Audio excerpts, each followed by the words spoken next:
asleep. They're here too. Good to see you, traveler. Paimon. I trust all has been going well for you? Big news, everyone. The Udex is out of his office on important business. Is that genuinely something people would consider big news? Why wouldn't they? Important business is a big deal. Ah, yes, you're quite right. When someone you care about requires emotional support, being there for them at the right time and place is of the utmost importance. After reading the Maréchal Phantom's reports, I had a feeling a trip here might be in order. Take note.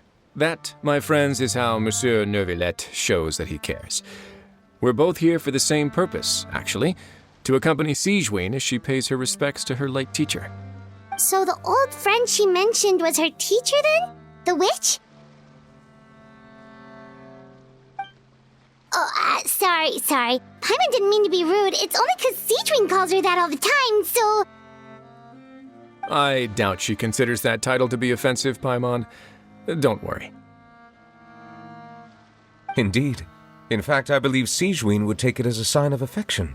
She has spoken of this doctor on many occasions, and it sounds like she was a truly generous individual.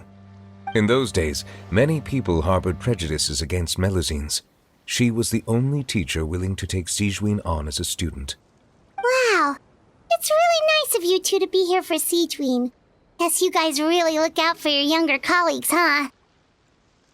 Younger colleague? Well, that might be true for the Udex, but I'm not sure I can say the same. Sigewinne served a sentence in the fortress of Meripede hundreds of years ago, and after she did her time, she decided to stick around. She's been an integral part of our administration ever since. Strictly speaking, the head nurse has been around longer than most people in the fortress, myself included. Pretty sure that makes me the younger colleague. She served a sentence? Yes. Long before I became Udex, there was an ancient law in Fontaine that prohibited any attempt to transform another species into a human.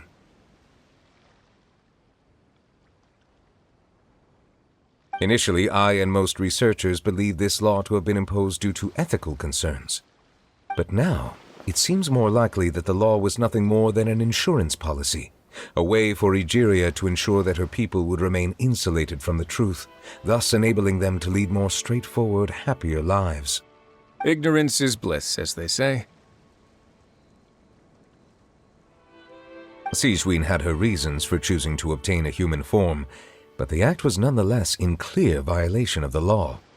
Could you tell us a little bit more about what happened back then? Certainly. Sigewinne does not object to her close friends learning about her history. In fact, I first learned of it myself because she confessed the truth to me of her own volition.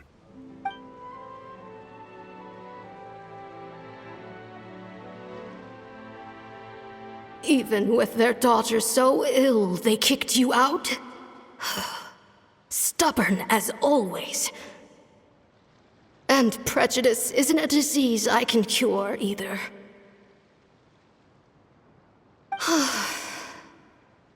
Shame that I don't have the energy to get over there. You're laughable, you old witch. You want to save everyone in Fontaine, but you can't even save the patient before you. Master, what are you... I discovered a strange disease, one I suspect that every Fontainian suffers from. But without witnesses or proof, no one will believe me. I had no choice but to experiment on myself to find a cure, but I hit a wall. And as you can see, it took a wretched toll on me. Then I'll find a cure for you, and then you can go cure her. There's no need. I am beyond saving now. There's nothing you can do. But, Master... As I said before, a doctor's duty is to treat whatever ailments they can. I know. But they don't trust me at all.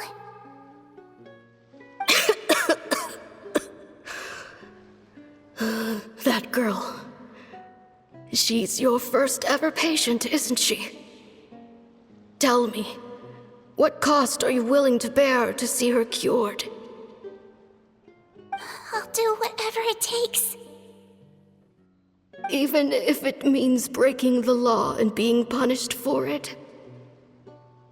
As long as I don't hurt anyone. Yes.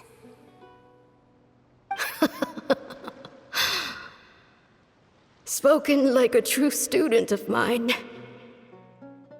Then I shall make one more final gamble. And see my experiment through to its end. Leave me for now, and come back in 2 hours. If I am able to work this miracle, then I will have found a way to save all Fontanians, and I shall be able to help you treat that girl. If not, then it means there is one more disease in this world that I cannot treat. In that case, do not come looking for me. I will leave you a parting gift. An accidental discovery happened upon through my study of this strange disease. It has little use, but it will at least help you cure this one patient you can reach.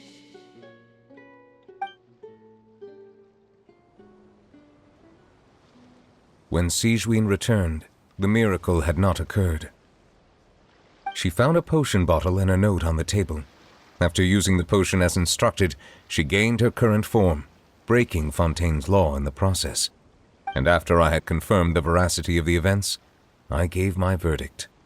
So that's what happened.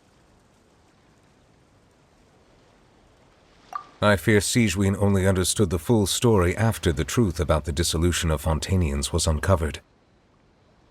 When I reflected on all this with that knowledge in hand, I felt a deep sense of regret. As I use the law to uphold justice, there are times when I cannot help but acknowledge its ruthlessness. After the final details of the events surrounding Sigewinne's transformation came to light, I checked several sources and, thankfully, the legal code does not require Sigewinne to shoulder any additional punishment. Wonder how she feels about all this. Since she invited you here, I imagine she intends to speak of these matters with you, no?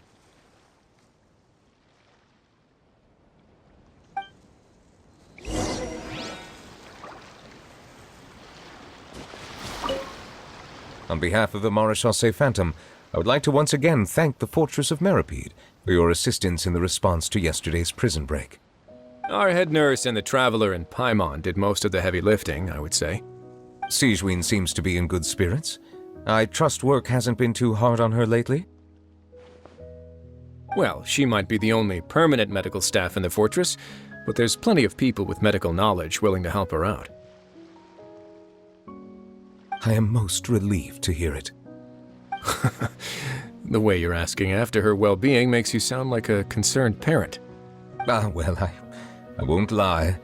I've always seen myself that way. Showing your age a bit there, don't you think? Indeed. Actually, I often forget just how much older I am than you. Well, while we're on the topic, what did you do before getting this job anyway? Spend all day swimming in the sea from east to west and then north to south? Yes, and, from the surface to the ocean floor on occasion. Wow. Impressive. Apologies, that was merely an attempt at humor. You can disregard what I said. That's impossible, I'm afraid. My imagination's already running wild.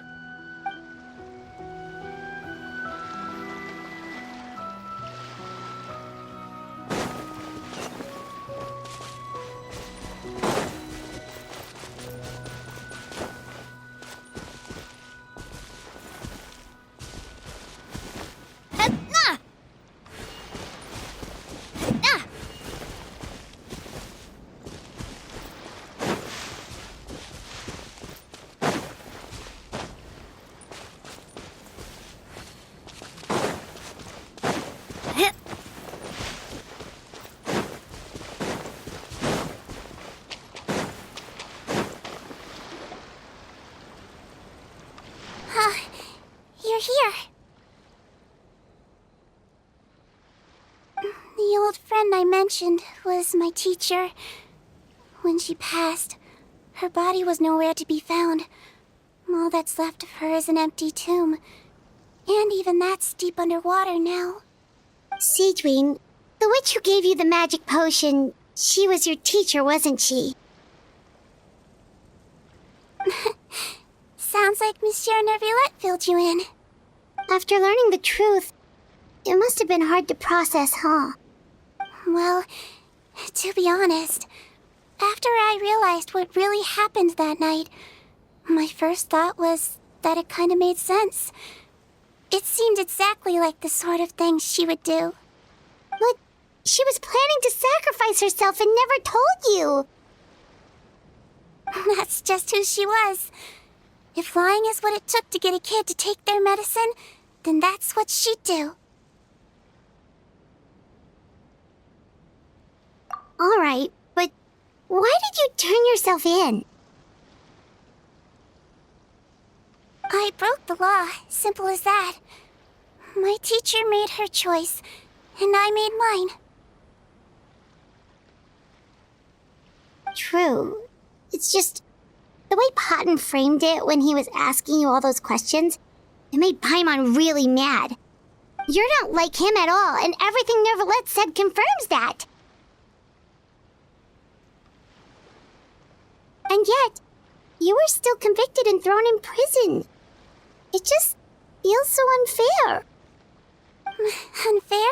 I happen to think just the opposite. If I hadn't served that time, I'm not sure I would have been able to stay strong when he was questioning me. What makes you say that?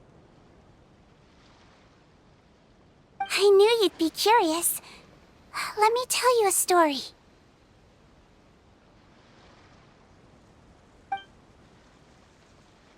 The verdict came down. This Melusine is guilty. The Iudex defended the authority of Fontaine law, but he did not confiscate the Melusine's medical kit. And so, the Fortress of Meripede gained a new little doctor. She still wore her hood and raincoat, even though it never rained in the fortress. Perhaps thanks to her human appearance, no one refused her treatment. She treated more and more patients, and her sentence grew ever shorter. Finally, the people of the fortress could not live without her, and though her sentence ended, she did not leave them either. Then one day, she received an invitation from the outside world. The location seemed familiar, and when she arrived, an old lady was waiting for her. She saw right through the Melusine's disguise, but didn't reveal it. Instead, she asked a question. Tell me, why do you think you gained the respect of so many people, despite being a Melusine? Because I look like a human? It's been 50 years, Sejuin, and you haven't aged a day. I think everyone knows you are not human. I finally found you, after all these years. I still remember, you know. It was you who saved me that night. But how? I was no longer a Melusine by then. Does it really matter if you're human or Melusine? I remember the warmth of your palm. It's quite unmistakable. And you know what? It hasn't changed one bit. You don't have to hide anymore, Sejuin. These days, everyone wants to make friends with Melusines. And I think that it's all because of you. I'm sorry I couldn't say this until now, but thank you, Dr. Melusine. Now that's an ending Paimon can get behind. After hearing everything Potton said, I wanted to tell him that it didn't matter who he looked like on the outside. But it was too late. The warmth in his palm had already disappeared.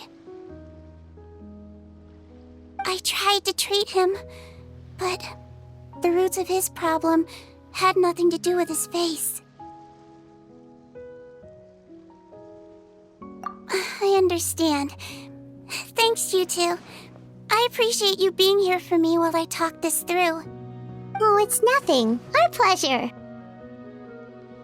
Oh, there's one more reason I invited you here. It's about time I finally give you what I promised. In order to restore the appearances of the face-swapping victims, the Marechaussee Phantom gave me special permission to make a few bottles of that potion. And I made one extra just for you two. We don't need it though. Shouldn't we destroy it? Well, even if you chose to destroy it, I still thought I should give it to you first. You two did so much for me. How could I break my promise? Well, fair enough, but anyway, Paimon's definitely not interested in this stuff anymore. Still, if this is the very last bottle in all of Tevat, getting rid of it would feel like kind of a waste. Maybe we can give it a special meaning somehow. Oh, Paimon's got it! Melusine physiology wasn't affected by the Great Flood, right? So that means the potion should have a permanent effect on you. In that case, what do you say, Cedrine? Ever thought about transforming back to the way you used to look? After all, from a Melusine point of view, Paimon bets Melusines look the cutest of all. Paimon, after everything, do you really think it matters whether I'm Melusine or a human? Well, what was Paimon thinking? You made up your mind a long time ago. Yeah, let's just destroy this thing. Leave it to me.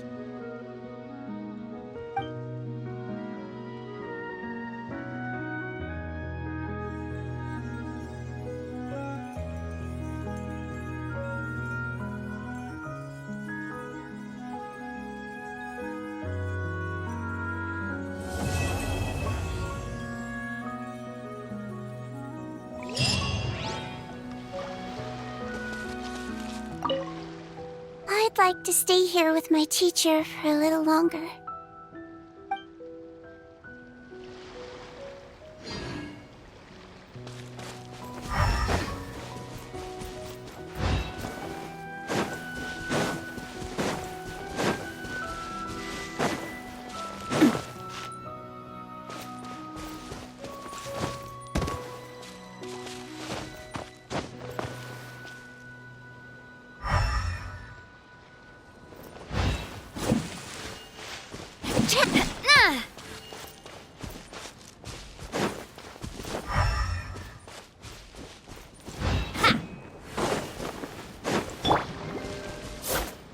Strike a pose!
you